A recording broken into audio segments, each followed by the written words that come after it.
Magandang araw, Malacanang Press Corps. Pangulong Ferdinand R. Marcos Jr.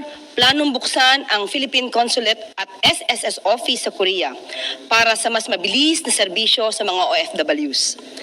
Sa hangaring mapagaan ang pamumuhay ng mga overseas Filipino workers sa South Korea, binigyan diin ni Pangulong Marcos Jr. ang pagbubukas ng Philippine Consulate sa Busan at SSS Office sa Seoul. Kasalukuyang nasa South Korea ang Pangulong kasama ang kaniyang delegado para sa 32nd Asia-Pacific Economic and Cooperation or APEC Summit, kung saan bit-bit ng Pangulo ang mahalagang programa ng pamahalaan na naglalayong palaguin ang ekonomiya ng Pilipinas at hikayatin ang mga negosyante na mag-invest sa bansa.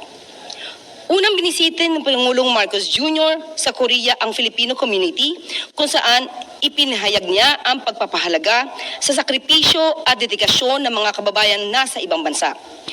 Tiniyak din ng Pangulo ang patuloy na pagtatrabaho ng pamahalaan upang maihatid ang serbisyo, proteksyon at suporta para sa Filipino community sa anumang sulok ng mundo, maging sa ekonomiya, trabaho at edukasyon. Itinampok din ng Pangulo ang kahalagahan ng APEC 2025 para sa pagpapalakas ng ekonomiya, digital trade, MSMEs, sustainable jobs at edukasyon sa digital skills at teknolohiya. Binanggit din ng Pangulo ang mga isyong pandaigdig tulad ng climate change. Hindi kakayanin isa lamang kundi ang sama-samang aksyon ng mga bansa para matugunan ang issue ng climate change. Sa kanyang pagdalo sa APEC Summit, binigyan diin ng Pangulo ang layunin ng Pilipinas na mapalago ang negosyo, makakuha ng trabaho at masiguro na walang Pilipino ang maiiwan sa pag-unlad. Lubos naman ang pasasalamat ng Pangulo sa mga kababayan. Hinikayat niya ang lahat na ipagpatuloy ang kanilang pagmamahal para sa bayan. Nagbigay din ang Pangulo ng mensahe ng pagkakaisa, inspirasyon at national pride para sa mga Pilipino abroad. Pangulong Ferdinand R. Marcos Jr. hinikayat ang Asia-Pacific Economic Cooperation o APEC na magtulungan sa gitna ng mga pandaigdigang hamon. Hinimok ni Pangulong Marcos Jr. ang mga kasapi ng APEC na magkapit-bisig upang mapanatiling bukas, inklusibo at handa sa hinaharap ang kalakalan sa gitna ng pandaigdigang hamon sa pamamagitan ng pagtupad sa mga prinsipyong nakabatay sa pagiging bukas, patas at malinaw. Sa kanyang intervention sa unang session ng APEC Economic Leaders Meeting, Informal Dialogue with Guests kaninang umaga, binigyan diin ni Pangulong Marcos Jr. ang kahalagahan ng muling pagpapatibay sa mekanismo ng pagresolba ng mga issues sa World Trade Organization. Kasama na rin dito ang paglinang ng mga bagong patakaran na angkop sa mas mabilis na pag-unlad ng digital na kalakalan. Binigyan diin ng Pangulo na pagtuunan ng pansin ang agrikultura, magtayo ng mas matatag at makabagong supply chains, at suportahan ang mga macro, small at medium enterprises upang matiyak ang pangmatagalang kaunlaran sa pamamagitan ng digitalisasyon at pagpapalawak ng kakayahan ng mga manggagawa. Ipinanawagan din ni Pangulong Marcos Jr. ang mas matibay na ugnayan sa pagitan ng pamahalaan at pribadong sektor, kagaya ng Public-Private Partnership Code ng Pilipinas. Naghihikayat din ang Pangulo ng mas malaking pamumuhunan para sa mga kababaihan at kabataan. Naniniwala ang Pangulo na ang pagbibigay lakas sa mga kabataan at kababaihan ay susi sa masiglang ekonomiya.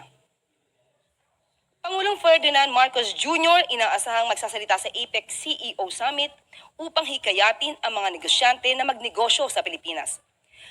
Nakatakdang magsalita si Pangulong Marcos Jr. sa APEC CEO Summit ngayong hapon dito sa Korea, kung saan inaasahang aanyayahan ng Pangulo ang mga negosyante at regional partners na bumisita sa Pilipinas sa susunod na taon, kung saan gaganapin ang Asian Summit at sabay na mag-invest sa bansa. Sa kanyang intervention, bibigyan diin ng Pangulo ang kahandaan ng Pilipinas sa pag-host ng ASEAN 2026 na nakatuon sa pagsulong sa mga inisyatiba sa regional digital economy at pagpapalakas ng ugnayan sa pagitan ng APEC at ASEAN. Nakatuon din ang bansa sa digital transformation, inobasyon at paggamit ng AI bilang daan tungo sa mas mabilis na pag-unlad sa ekonomiya. pagpapalakas ng MSMEs at pagsisiguro na walang Pilipino ang maiiwan sa digital na ekonomiya. Kabilang sa mga pangunahing hakbang ang pagpapalawak ng digital infrastructure, pagpapaigting ng cyber resilience, pagsasanay sa e-commerce para sa mga negosyante at pakikipagtulungan sa transnational higher education. Kasunod ng mga development sa bansa, inaasahan ding hihikayatin ng Pangulo ang mga negosyante na makipagtulungan sa paghubog sa hinaharap na sa pamamagitan ng teknolohiya, sustainability at mabuting pamamahala at cross-border cooperation. Pamahalaan, nakabantay sa undas. Bago ang pag-alis ni Pangulong Ferdinand R. Marcos Jr. sa Pilipinas patungong South Korea para sa 32nd Asia-Pacific Economic and Cooperation o APEC Summit, ipinag-utos ng Pangulo ang mahigpit na pagbabantay sa undas.